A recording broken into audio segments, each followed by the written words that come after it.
you today to help guide us through this.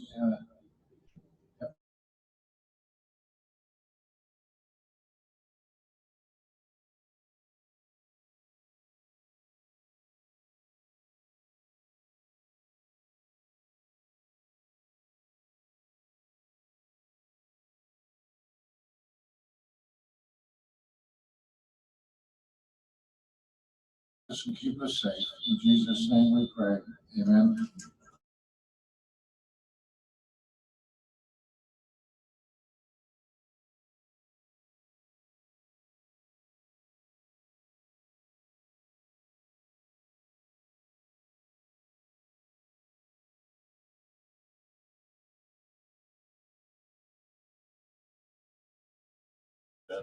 Yeah, a little bit of an echo.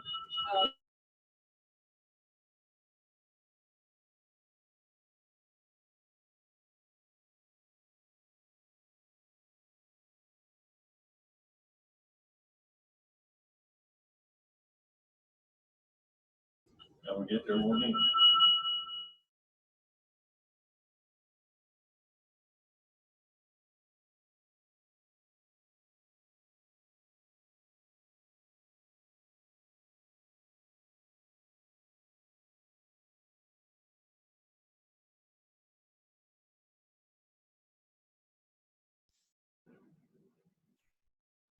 Good. Good. Everything.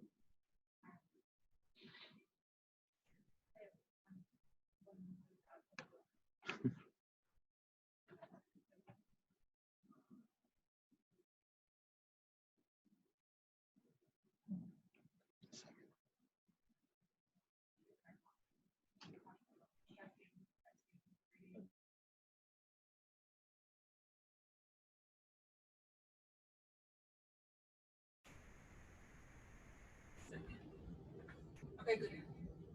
We're good now, except for the echo. I'm still hearing. Is that coming from you? Can you turn that down? I don't like it.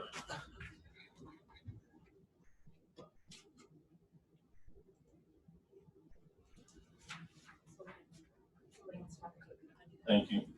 Yeah, that's good. Thank you very much, Chris. You're welcome. Elected officials and department heads, sheriff, Exxon Enterprise, do we need him to come forward?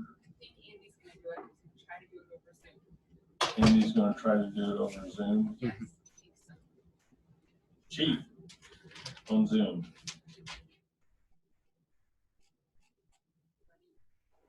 Can everybody hear me okay? Oh, sorry. Yes, we can hear you. We Was can that hear you. Yeah, I said there's an echo. Let me know when I'm good to go. You turn the What?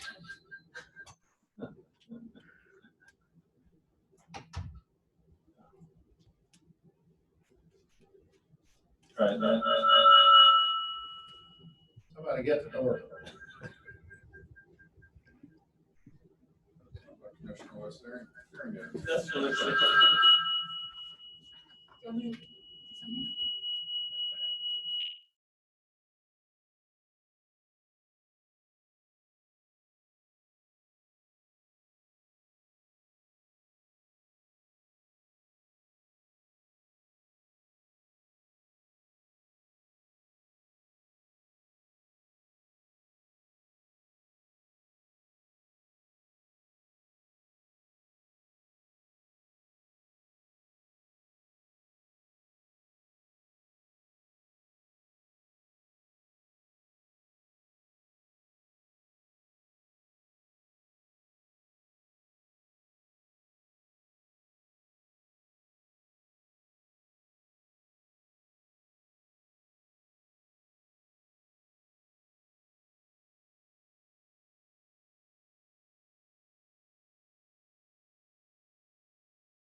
We just need to review that.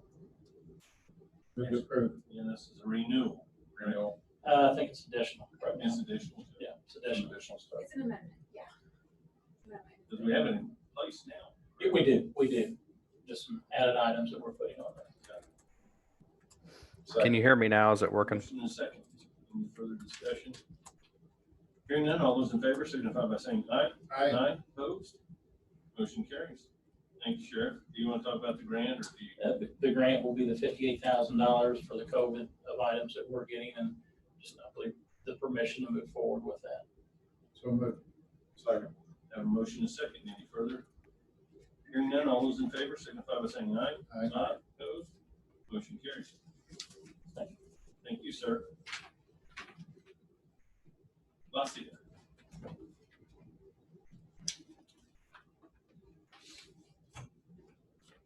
Lauren Reinerson from Bosia, and we are asking to go ahead and move forward with the Johnson County RMC grant for the Knox boxes at the fire departments. Move to approve. Second. Have a motion and a second. Any further discussion? Hearing none, all those in favor signify by saying aye. Opposed? Lauren, how many of them Motion you carries. We're hoping to get about 16. How many? 16. 16? It's a $5,000 grant. Yeah. Thank you. Thank you. Highway Department, final acceptance of County Road 2. Luke Masson, Highway Director. We're requesting your approval and execution of NDOT Form IC 639. This is the standard form that the Board of Commissioners approves once a federally funded project has been completed to our satisfaction. Move to approve. Second. Have a motion and a second. Any further? Hearing none, all those in favor signify by saying aye. Opposed? Motion carries. Next item is our request for you to approve and execute amendment number 3 of our contract with NDOT for our Bridge 96 replacement project on Franklin Road. This really is more just a cleanup amendment to recognize the fact that that project will be constructed both this year, which is fiscal year 2020, and fiscal year 2021 after July. Move for approval. Second. Have a motion and a second. Any further? Hearing none, all those in favor signify by saying aye. Opposed? Motion carries, sir. I noticed where this project started is July 16th of 2010. I didn't have any gray hair then. You probably didn't have as many. Wow, yeah. Yes. Yeah, I was just going to ask you real quick, that community crossings, I see we didn't get any money on that. We did not apply for the first call for this year. They do 2 community crossings calls each year. So one in January and one in July. We applied in July last year and received an award in that second call. So we will apply again in this coming July. I Yes. assume Greenwood didn't either then, maybe. Honestly, since we didn't apply, I haven't looked at who did or didn't. Franklin, yeah, Franklin, no, New they, Whiteland, I think Edinburgh. I know Greenwood didn't, so I assume they didn't apply for this. Greenwood didn't. That we were successful in that second call because I think there are fewer applicants in that second call. So as long as that holds, that's still going to be the one that we target this year. Very good, sir. Thank you. Thank you.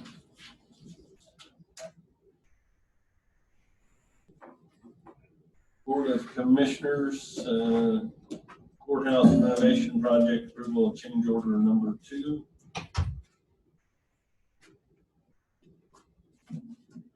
Dan Cartwright, project manager. I'm here today to seek approval of change order number 2 for the courthouse restoration project. Before I get into that, I just want to give you a little update of what's going on with the project. The project is on schedule. In the next 2 weeks, the entire north elevation will be completed. Slate will be on all 4 corners of the roof. Right now, the 2 northern turrets are slated. Limestone repairs will be completed in the next 2 weeks as well. And and we still believe that the project will be completed around the 1st of July. This change order is an additional painting for the project. If you recall, I previously asked you, the commissioners approved change order number 1. Change order number 1 was the first part of the painting that we did not award under contract. This has turned out to be a very cost-effective way to do this project because if you recall, the painting portion of the roof, or the painting portion of the project as bid, was nearly $600,000. There was obviously a considerable amount of couche in that bid because you can't see from the ground really what the extent of the painting might be or what might be required. So under the commissioner's advisement, we have approached it with only looking at the areas that are specifically needed painting and approach it that way. The first change order that you approved earlier in the month was basically the painting for the forterrans on the 4 corners of the building. This change order now is for $44,000, and it includes everything else on the roof level. So with this change order, we're going to have basically everything from the top of the brick all the way up painted. There will be some additional painting that's going to be done in this change order, and that's going to be on an as-needed basis under my advisement and review and inspection of the painting condition. So now we've got the entire building tuck pointed, we got the entire building pressure washed, we've got all the painting done from the roof level up all the way around the building.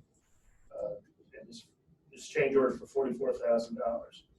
So if you look at what we've spent so far on the painting, which is only like $165,000, and that's compared to a $600,000 bid that we originally had. To finish the rest of the painting, it's probably going to be another $40,000 or so. I'm just guessing at this point in time, but that could be done a little later on once we see how much contingency money we have left. Then we can decide if we want to get that done or not, or it'll have to be bid out at a later date. Either way, it's going to be adequate for the project, whether it's painted now or painted later, because all the painting, any damaged painted areas, rusting areas, staining will be cleaned and painted. Are there any questions? I don't. The only, one thing, did they take any storm damage Wednesday night? Yeah, we did. It was a minor storm damage. We had some of the things that weren't secured on the roof blew. Some of the scaffold planks, which are metal planks, were up. The wind knocked them up in the air, punctured holes in the roof, some things like that. But this would be at no expense to the commissioners because the contractor's buildings risk insurance will be taking care of it. I know Jason and I looked that night. He didn't see anything. Yeah, so, no, I appreciate your efforts on this. I'll move to approve. Second. Have a motion and a second. Any further? Hearing none, all those in favor signify by saying aye. Aye. Opposed? Motion carries. Thanks, sir. Appreciate it, Dan. You're welcome. COVID-19 policy discussion.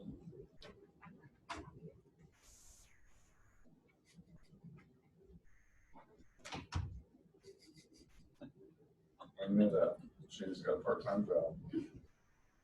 Appreciate that. Shane. I get it. Thank you. I'm fine. You're not going to talk here? Is that what you were saying? Oh, do you want me to? I don't know. What's up for discussion? Okay, well, access to buildings, Access to buildings? sorry. Chief Johnson, assistant, no, I'm not. the Sorry, other one. county attorney. Yeah. Access to buildings, currently you have, closed building access to the public until tomorrow. So a question of whether to extend that, and then if you want to talk about that, we can move on to the next thing, a couple of insurance related matters. we have any discussion on the opening date? I mean, I would like to see it move to at least coincide with the state, what they're doing right now, which would be the 20th, I believe, next Monday, 1 week out, Yeah, 20th at 11:59 PM, so effectively Tuesday Tuesday morning. morning. Ms. Treasurer, what do you think about that?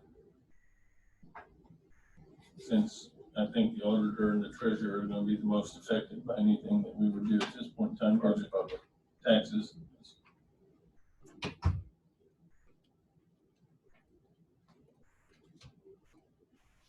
Thank you, Michelle Ann Graves, Johnson County Treasurer. You hear me okay? Yes, it's property tax season time. Tax bills went out on Thursday and we're taking lots of payments over the phone and online today. I'm sure there's tax bills being placed in the mail. We just haven't seen them yet. My concern with opening the building would be that my best guesstimate would be we have at least 200 people a day come in to pay their property taxes. And the majority of those people that come in are the at-risk target group. My concern would be that we make this building a petri dish. If we're not able to keep it clean fast enough in between taxpayers that come in. And when they're in the building, they'll generally stop by the auditor's office and go upstairs to the assessor's office. And again, it's my understanding that all that activity can be done online or the phone without a face-to-face contact. So that would be my concern, that we wouldn't be able to keep the building clean enough for everyone. Thank you, ma'am. Director Miller, do you have any issues with keeping the building clean? Anything like that that you want to discuss? If we have an extra 200 citizens in the building, I don't have the staff to keep it. You have to have social distancing too. Yeah, who's gonna man the doors? That'd be What do you insane. think? Hey, Come on up, Jason. Sorry.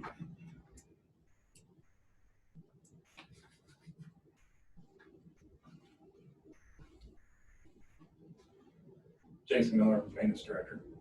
I don't have the staff to cover extra 200 citizens in the building, plus we don't have the manpower to man the doors, because like Dr. Norman said, they have to be social distance. You'll only be able to let so many people in the building at a time. That's my opinion. Thank you, sir.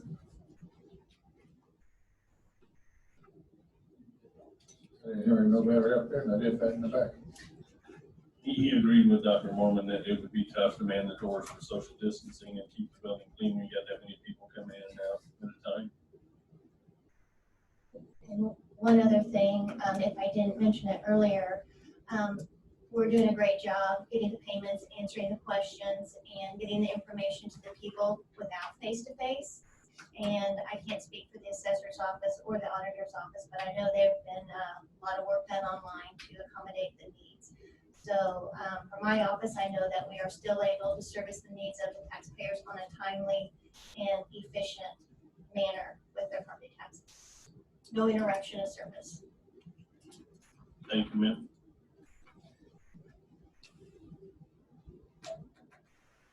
Any other questions, concerns? Otherwise, I would need a motion, or did you motion? That was a motion. That was a motion. I have a motion to move the opening date to match the state, Go in, match the state, April 20th, April 20th. and which would be next Monday. The opening would be on Tuesday. Tuesday, 11:59. and the 20th would be the 21st, actually, open for business, 8 o'clock. I'll second that out. I'm not hearing the public complain about not being able to pay their taxes. I don't think that, yeah. Haven't got that one yet today. I'm paying mine, just so you know, I'm getting mine spring and fall, paying both at the same time, get them in here early, so we got money to use. So, anyway, I have a motion and a second. Any further discussion on this? And carries. Dr. Mormon had his hand up. No, I'm sorry. I mean, can we hear from the health department, Dr. Yes. Norman, if He he would was- like to speak? That's okay, I'm not touching anything. I got my mask. Greg Norman, Johnson County Health Department. Betsy's here too. come up, we can stay in 6 feet. Whenever we do open the building, and hopefully we will soon. I hope so. Oh, gosh, yeah. So we know that this peak isn't here yet. We think we're in the early phase of the surge. We think it's getting a little crazy. And one piece of reassuring news, if I can reassure you with anything positive, if you take the number of positives we know about out there, then we've done a lot of testing, a lot of positives in the state of Indiana. We think that you can multiply that by a factor of 4 or 5 or even 6, and that's probably how many have actually had the disease since January or so. So maybe that's a little reassuring, but it's shooting in the dark. When we do open the building, I think we need to do some of the things that some of the big retailers that are still open have done. Maybe limit the numbers in the building, make sure they stay distanced, put lines in front of a counter, and have spots where people stand, like you see at Lowe's or at the banks, or well, banks are closed, but I mean places where they have public still, where they happen to service the public, physicians' offices, places like that, where they keep people distant, remind people to stay apart, and then, you know, surface clean a lot, but maybe even limiting numbers, having people wait in their car and get their phone number and call them if they really have to come in and do a face-to-face, and have them wait on the car and call them, and then they come in and get served and then leave. So I think that the social distancing is going to last for a while, even after we start feeling pretty good about this virus. Things will never, I think maybe eventually be the same, but I guess handshakes and hugs are out now. You know, I mean, it's sad, but and we'll have to worry about transmission for quite a while again. So I think maybe plans to that effect are important. So, Dr. Mormon, you made a comment, just so to make sure I heard you right. You said the number of positive cases that we're indicating right now, that the reality is there's probably 6-7 times that many people. And it's ironic that you would say that, because I did some analysis just based on 50% or 100%. And that was one of my big contentions with the reporting that we continue to get, that makes it appear to be so dramatic and so deadly. Yeah. But the reality is that, and I'll just give you an example. In Indiana, we've, as of this morning, I think, a total of 7,928 cases, confirmed cases, and 343 deaths. But if you took that 798 or 7,928 confirmed cases, Well, it's and did what Dr. Mormon said, took it 6 or 7 times that, you're talking as upwards of 60-some thousand people that have probably had it and have recovered. And so when you compare 343 deaths to that many people, it's very minimal, really. The few caveats to it, though.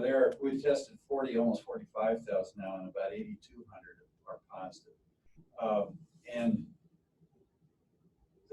we know that there are a lot of cases out there that are presumptive. They've never been tested. A lot of milder cases where they haven't ever sought medical care have not been tested. Yeah. A lot of spouses of somebody that was positive probably had it too and didn't get tested. So the number of positive cases, plus we know that in general younger people have mild disease. Now there's exceptions, and this is a really bad virus. I don't want to underestimate this thing. We cannot get overconfident.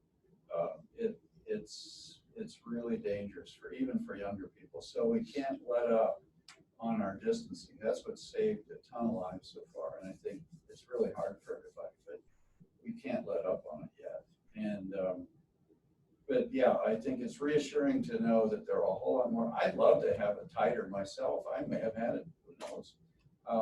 Wouldn't that be great if I were positive and immune and could move on? Well, I just heard Senator Rand Paul speak this morning and said he had no no symptoms at all, Well, tested and, positive. yeah, it's scary. I mean, but it's extremely contagious Yes, and it's really dangerous and which means unpredictable. really though, if you look at it as extremely contagious, some of us may already had it and don't even know we But had it. we can't underestimate how I dangerous this understand. thing is. So, yeah. That's it. Come on, Betsy. Betsy Swearingen, Director of the Health Department. I think Friday will be an interesting, I think we'll see a wave. We had a bunch of people throughout the country and the state that didn't adhere to social distancing yesterday. And understandably so for the religious beliefs, but I think we will see numbers. I think they'll flux by the weekend. Of people who have it that probably could have And avoided having. depending on how many golf courses are open. True. Truth is Truth podcast, go there and I'll give you a little bit about that. Anyway. No, and you're right, there's probably gonna be, and we knew that spike We knew was it. coming. We knew it was coming. Yeah. And maybe we'll hit our peak on the 20th, like we are presuming. We can't get overconfident though. That's the key. We can't let down our guard yet. And we have seen it affect a few younger people. No one out of that 50-year-old and above range, but we lost a 55-year-old within 48 hours of being positive. So it can get you and it can get you quick. According to a webinar I attended last week from Riley Hospital, kids under a year are vulnerable, and they can have severe illness too. So we just can't let down our guard. That's it. You know, in the scheme of things though, maybe this will make this better for things like the flu, things that we should have been taking this regard for. Washing your hands, yeah. I think it's It's a turned most novel of us idea. into germaphobes. I would So, assume. Yeah. you know, the positive side to this is maybe we've learned something that's gonna help us down the road with other issues and viruses and diseases too, so. We can hope we get a vaccine one of these days. Wouldn't that be nice? It's helping our long-term care facilities develop disaster It is. plans It is. and realize how to handle their vulnerable population. And I wish, I know I do wish the media would look more at the positive side than they do at the negative side, which would help us a bunch. We don't get any of those positive things. It's not normally what they want to know. The first question they ask everybody. I get that, and that's what I'm saying. I wish that we would have a little bit more of that so people would understand that there are. Like I said, probably before it's all over with, we'll all have it one time or another and get through it and we'll move on and everything will be good going forward. So That'd be nice. Get some vaccine. I gotta have a positive attitude. And the drug people will get even wealthier. So Yeah, I want to thank both of you guys for what you've Yes, done. I know you've been on the very front line. You've had to deal with the bad stuff, fatalities. You've been in nursing homes, put yourselves at risk We have every day, a lot of good people. not once in a while. So I want to say thank you for that. Well, you're welcome. Thank you very much. Yes. And again, I've said it before and I've said it several times with the mayor on the radio, when we have something in Johnson County that comes up and we need people to get involved, we get people involved. It's just amazing to me to watch how people come together and we work together to move things forward. So.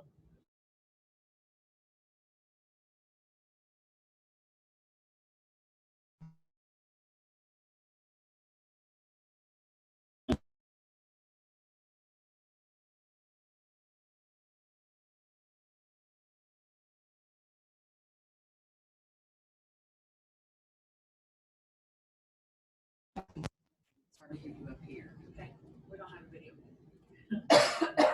You might be closer to the microphone. I know I had to move mine up. Okay. The LHD, our insurance advisor, recommended that the county cover associated costs with the COVID-19 testing and the visit associated with the testing. And I think that that has already been brought to your attention. So we have a thing we need to sign for our LHD. So I would like a motion for that. So we already decided, you're talking about waiving the co-pays and that on the. I'm sure not. I'm talking about The plan sponsors covered associated costs for the testing and the visit.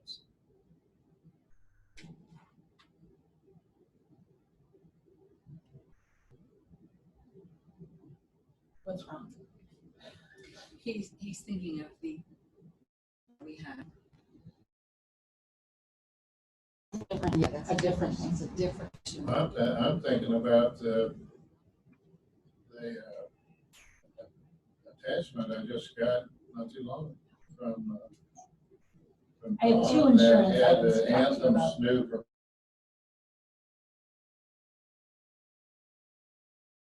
You got back on 319. Yes. Where our insurance advisor, LHD, recommended that we cover associated costs with testing and the associated visit. And you said, yes.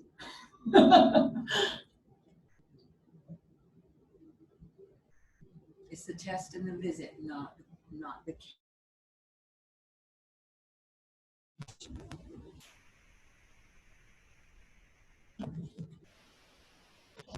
I was trying to do it in chronological order.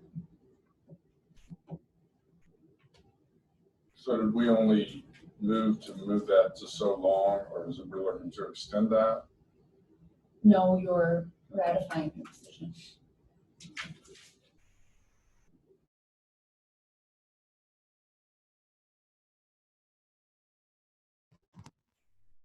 Both one and the same to me.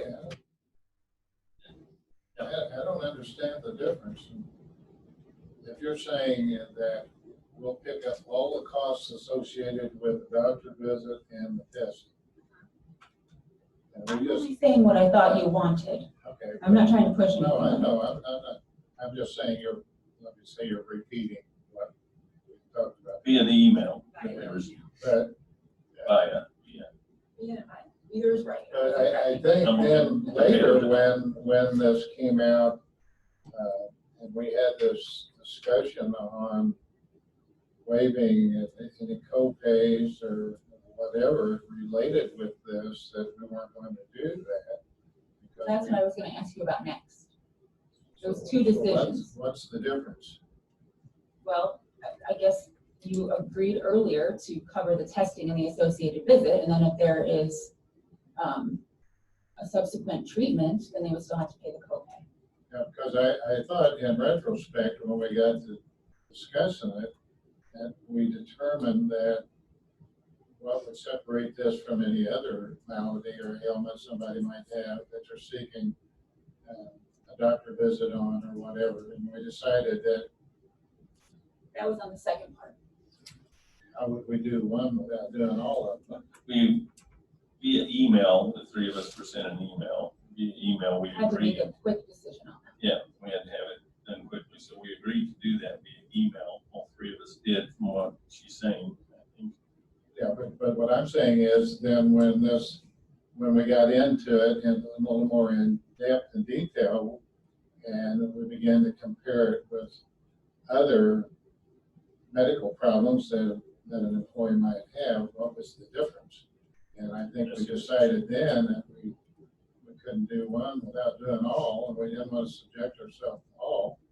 And I think maybe that might have been at a meeting you were involved with that I'm not aware of. Well, that was where Anthem come out, The audio. said they want to waive all the costs, but hell, they don't pay them, we pay it. We weren't in that meeting, so. Okay, LHD originally recommended that we pay for the testing and the actual tests and the initial doctor's visit. That's when we talked about our LHBD. We talked about how people could do it at home and those initial costs, and that's what the original email was for. Then later, as Ron said, down the road, there was a proposal from Anthem that not only do you do, and when I say you, not just us, but not only do we waive the cost of the test and the initial doctor's visit, but then we should, or they were suggesting that you forego all first expenses, all deductions, Well, that's when Anthem, in our discussion, compared that second suggestion from Anthem, LHD compared that to if someone was diagnosed, unfortunately, with a stage 4 cancer or something out of their control, that the county, being self-supportive, wouldn't be able to waive the initial agreed to, okay, help me out here, what word am I looking at? The first expenses, you have to pay yourself. So we have one, and LHD said, by all means, they recommended we pick up the cost, not charge them any deductible for their initial test and their first doctor's visit. But if, in fact, treatment is ongoing, this is where the second thing Sheena's going to talk about, that says, okay, how do you want to handle this? Do you want to keep it as is and everyone meet their deductibles like you would any other serious illness? So the initial information was from our advisors in March when the decision needed to be made. Okay, these tests have got to be had. What do you want to do? And we decided then, as a body, you decided, yes, we will pay for those. And later on, this is in further care is where we have to make a decision as a county. Is this ongoing care going to be handled like any other ongoing care that we have? Or are you going to make a special exception and say, no, we're going to allow first, you don't have to meet your deductible, you don't have to do anything. So our advisors advised in our discussion that we handle the COVID additional treatment just like any other horrible sickness that we would have. So we did one in March and then one a couple of weeks ago. So yeah, they're one and the same, like you said, Commissioner West, but I think our advisors were handling them completely different because they came at different times. I think what I'm kind of gathering is maybe Commissioner West's opinion changed after the second meeting that we weren't involved in, commissioners. I think the whole point is that's where we're at. I think I kind of follow that. So the question would be, do we want to make a motion to accept the initial stage or the secondary stage? Basically, we have to make a decision on something, right? So that the initial motion would be the testing, the original testing and that, which I'm assuming Commissioner West is not for at this point in time because of the initial meeting or the second meeting that you had on that. So we're just ratifying the first decision on this first go. We're not really ratifying it because it evidently changed in Commissioner West's opinion. So we would have to open a new vote. I don't know if you're gonna ring that bell. I mean, I don't know if we probably pay for something. Yeah, that would be unringing a bell. There has been claims made, people have been tested, bills have been paid. So basically, the information wasn't spread across as quickly as it probably could have been, I guess, to get to the rest of us that weren't at that meeting. So we still need a motion to ratify that, or we really don't have an option at this point. No, we can't really undo it. No, because we agreed to it. So Making a motion to ratify our original decision on the testing and the other one, an associated doctor visit. So what's the parameters of that? Somebody goes to the doctor, they're coming down with a cold, they got a sore throat, that's symptomatic of the COVID virus. They go to the doctor and the doctor says, no, you don't have it. And they swear up and down they do get it. well, the point is though, is we agreed to this prior to any knowledge of your second meeting. So we've already done it in some cases. So Well, then I think we ought to have a sunset on this if we're gonna do it. Because this virus, if this virus is like the Spanish flu and it's around for the next 100 years, you're gonna continue to pay this for the next 100 is this years? specific to the COVID-19? Yes.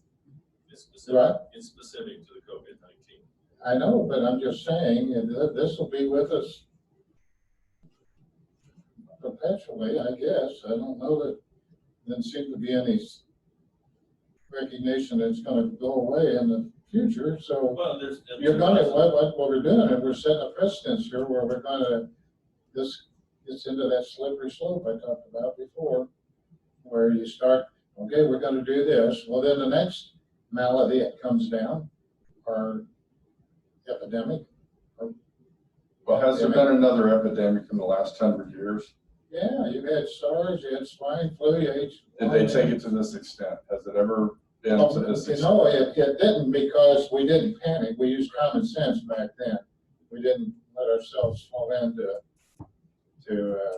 safe place. Yeah, we gotta set a precedent at this point in time for the next thing, unfortunately. You know, we had a woman in here whose child is autistic and needs help. That child could be saved, could be a full functioning individual with treatment now at the early stages. She can't get a dime. So which is more important? So how are you gonna make those decisions going forward on which illness or whatever you're willing to treat differently than another one? That's my problem that I'm talking about here. It's not, and I'm not talking about the money. The money is one thing, but that's a different discussion.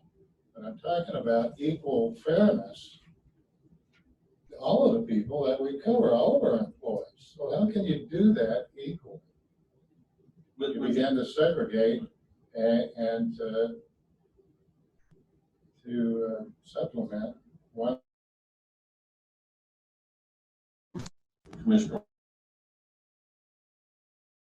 You were aware. We never discussed the meeting that we had. It was just the part 2.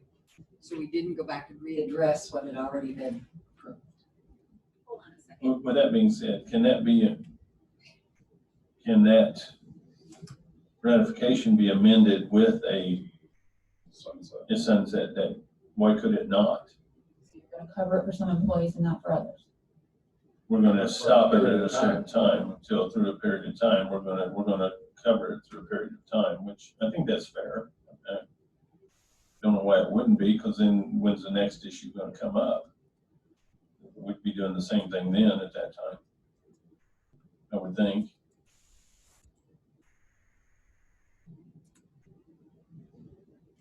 I mean, I'm not totally just in favor of a sunset, but the sunset wouldn't be 2 weeks, it would be like 1 year from now is what I would make a motion. Well, and that's what I'm saying. I understand, Commissioner. I'm just trying to come to a point of negotiation. I thought you'd be in the middle, didn't you? Yeah, so we can agree on this. Because I understand both sides, is what I'm saying. But there's information I didn't have and don't have at this point, was what I'm saying.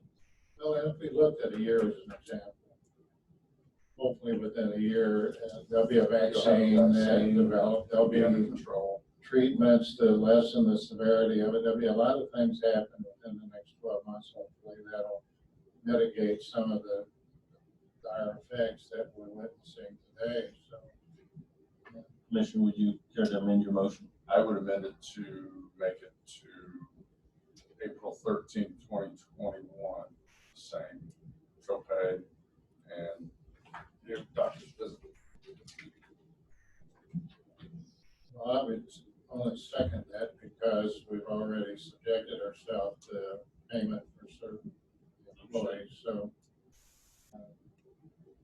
in the absence of that, I wouldn't second it. But it does get it done. Yeah. It's what I was working towards. So I have a motion and a second on that amended motion. Any further discussion? Hearing none, all those in favor signify by saying aye. Aye. Opposed? Motion carries. The second part of the discussion is regarding the waiver of the member cost share and whether or not you want to waive the member cost share. I would not make a motion to waive that. You would make a motion not to. You would make a motion not to waive that. Yes, it would be still intact as any other illness, disease that happens to strike somebody. It would work as normal insurance at that point. Absolutely. Well, we don't need a motion for that. I mean, we're not doing that anyway. We need a motion for it. Huh? Anthem needs a decision by April 17th. I need a motion, please. there's some that are probably waiving and we're not, so. Not well, I put that on. Well, it works different for private companies and self-supported too, so there's a difference there. His motion was, Looks like we, for ease of this, I'll second it. How's that? I'll looks second like it. we just did that for a year anyway. Yeah, but no, I'll second it. We have a motion and a second. Any further discussion? Hearing none, all those in favor signify by saying aye. Aye, opposed, motion carries. There, that's all that one. Moving on. We have claims and we've got a couple other things we need to talk about here. So if you don't mind, I'd like to go ahead and move to the proclamation. Can I do that? Yeah, that's fine. As we've done in the past and as we're going to do hopefully today is we have a proclamation by the Johnson County Public Safety Telecommunications Week that I would like to, we need a motion on this prior to reading it or a motion, read it and then motion. Okay, so you gonna read it? I can read it. Would you please? I hate reading these things because I just I probably, stumble. because I know last year you didn't like it. I stumble. I just, Keith Grant, 911 director. So yeah, this week starts the National Public Safety Telecommunicator Week. We set aside for dispatchers across the country, so we do have a proclamation that I'll read now. Whereas emergencies can occur at any time that require police, fire, or emergency medical services. And whereas when an emergency occurs, the prompt response of police officers, firefighters, and paramedics is critical to the protection of life and preservation of property. And whereas the safety of our police officers and firefighters is dependent upon the quality and accuracy of information obtained from citizens through telephone to the Johnson County Public Safety Communications Center. And whereas professional public safety telecommunicators are a vital link between citizens and victims and are the first and most critical contact our citizens have with emergency services. And whereas public safety telecommunicators in Johnson County have contributed substantially to the apprehension of criminals, suppression of fires, and treatment of patients. And now therefore is proclaimed by the Johnson County Board of Commissioners of the County of Johnson, State of Indiana, the week of April 12th through April 18th, 2020 to be Johnson County Public Safety Telecommunications Week in honor of the men and women whose diligence and professionalism keep our county and citizens safe. And witness thereof, I have here unto the hands and cause the seal of Johnson County, Indiana, affixed this 13th day of April 2020. So moved.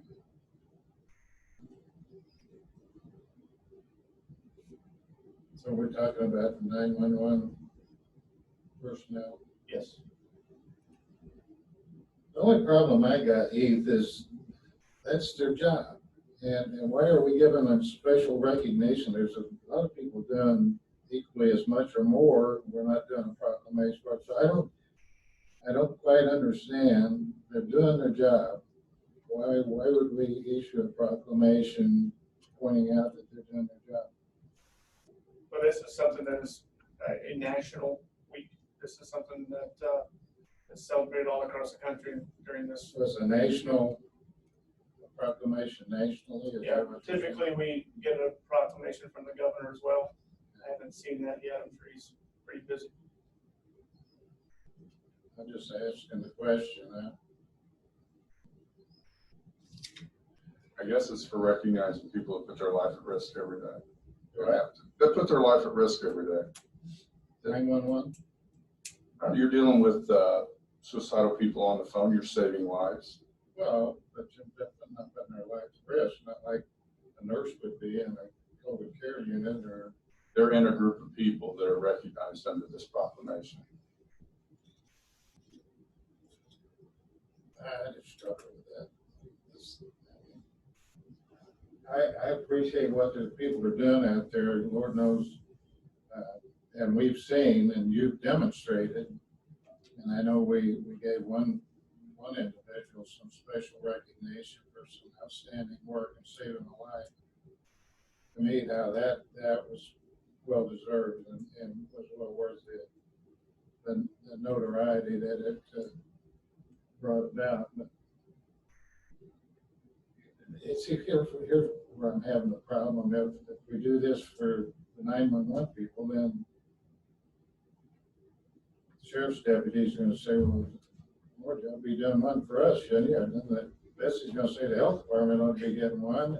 Well, Fine, I want I one. mean, I'll second it. Let's just move on. Have a motion and a second, I'm sorry, under further discussion. Here's my point. This is it's a proclamation that's done all over the country, and it's because that these people are responsible for the response of police officers, firefighters, and paramedics that are critical to protection of the life in this country. And that's why it's being done. We've done it every year since I've been here that I'm aware of.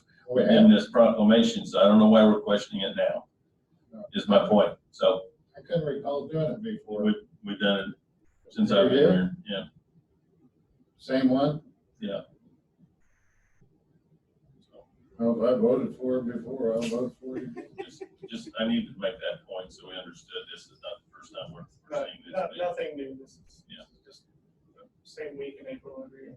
And they are very, very important, and as well as the health department, as well as all the other public servants out there are very, very important. And I'm sure they probably got some kind of health proclamation that we may see one of these days too. You never know, right? Don't know, yeah. And if I'm not aware of if one. they bring one forward to us, I'd be happy Okay. to Thank accept you. it. So, anyway, we have a motion and a second. All those in favor signify by saying aye. Aye. Opposed? Motion carries. Thank you. Sorry. I know he thinks I'm a pain in the neck, but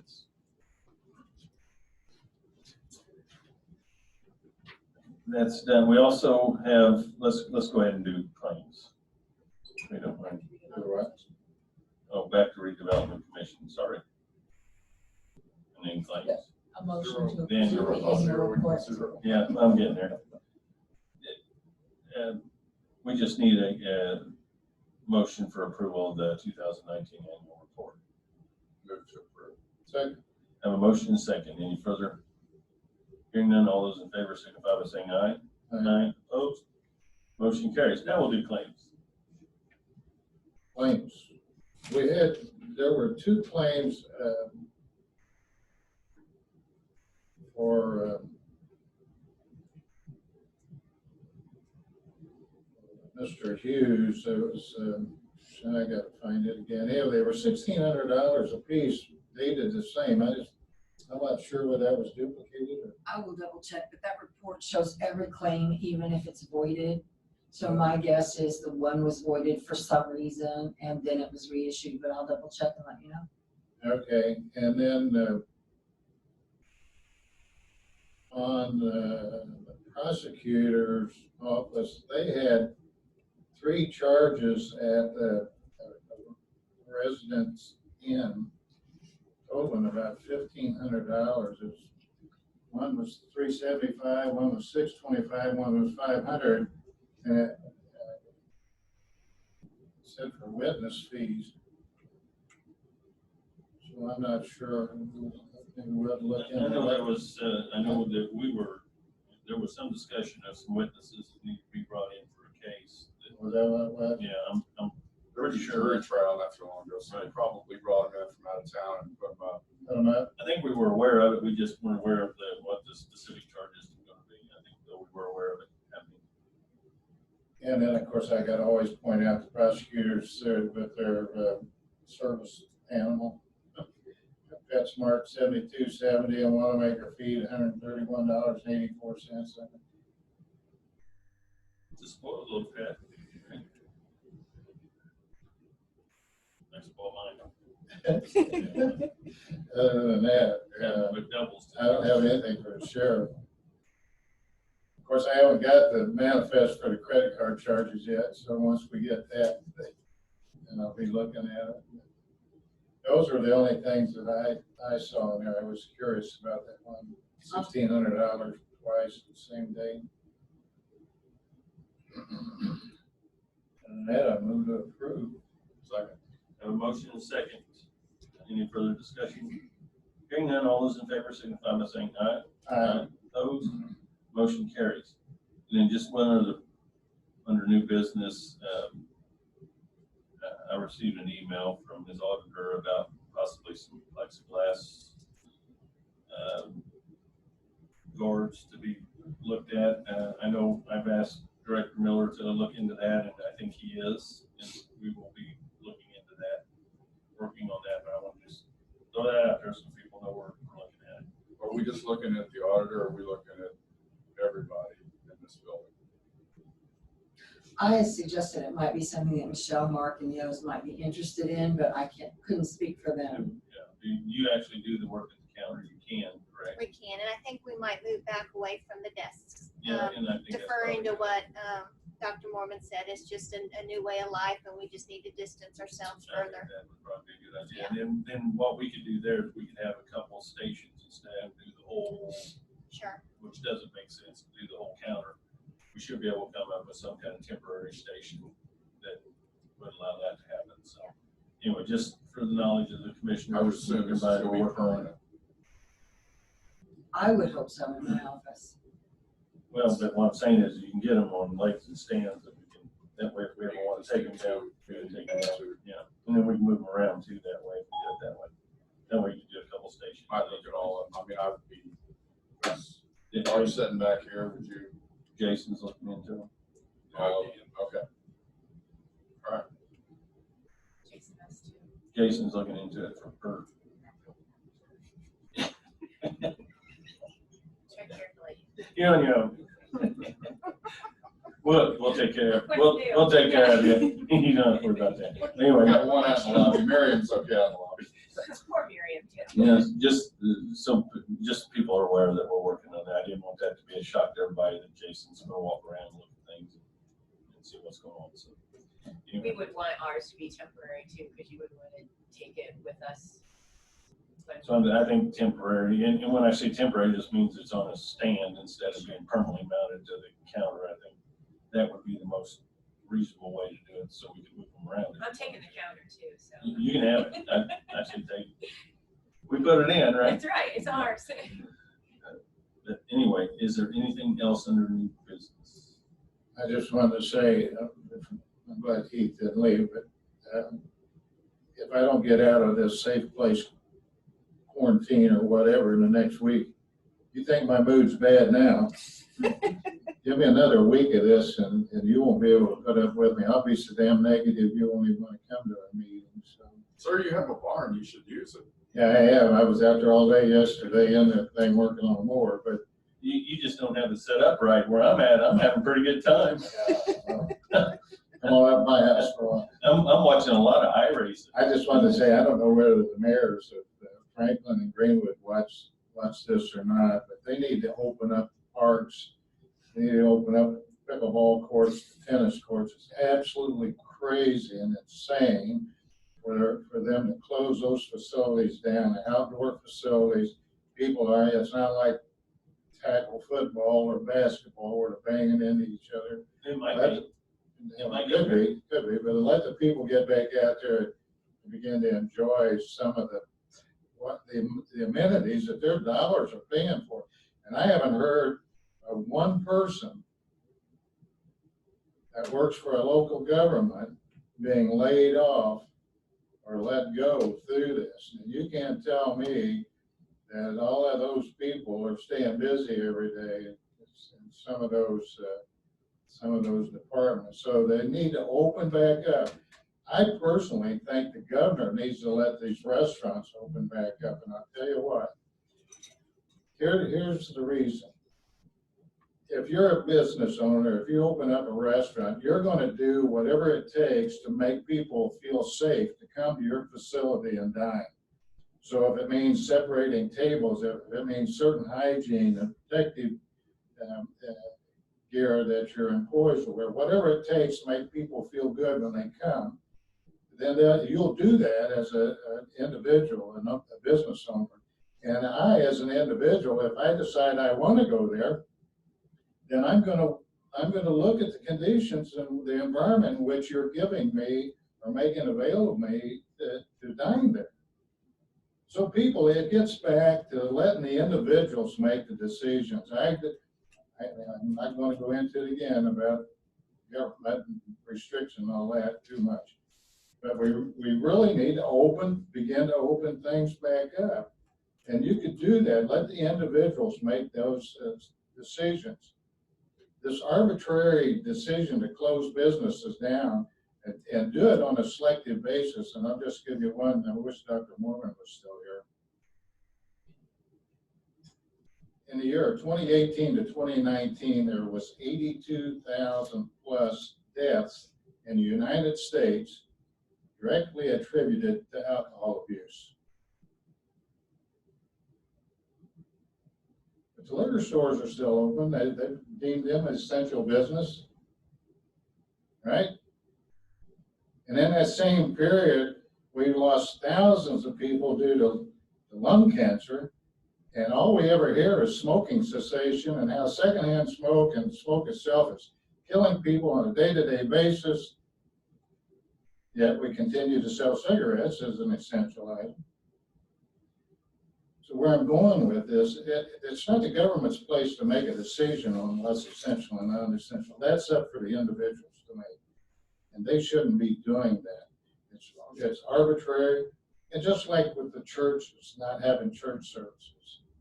And I could go on, and you've probably seen some of the examples in the news. A 42-year-old man playing softball, pitching a softball with his 6-year-old daughter and his wife in a park, and there were only 3 people in it, and they arrested him, handcuffed him. That's where the government is today. That's exactly what's wrong with what we're facing today. And I keep preaching on it. I'm not going to quit preaching and harping until it begins to change. And probably here's the silver lining in all of this that we've experienced. The next time around, I don't think the American people will stand for this kind of treatment, this kind of an infringement upon their rights and privileges. I think they'll boycott. And they're going to boycott the first time at the polls. Hopefully, when they go to the polls, whenever their primary is and whenever their elections in the general election, they're going to remember some of these freedoms that were taken from them, how their businesses were decimated, how their livelihood was lost through arbitrary action of the government. So there I go. I'm done. So I hope the mayors are talking about pickleball, getting pickleball. Any other public comment? I'd like to squeeze that in at the end. Sir, that's your right. We have the right to freedom of speech in this country. Still. And freedom to practice our religion too. Still. Truth is Truth podcast. Go to Facebook, Truth is Truth podcast. Get a lot of good information there. So that way I don't have to talk about it. I'm moving for adjournment. I'll second that. A motion second, we're adjourned. Thank you very much.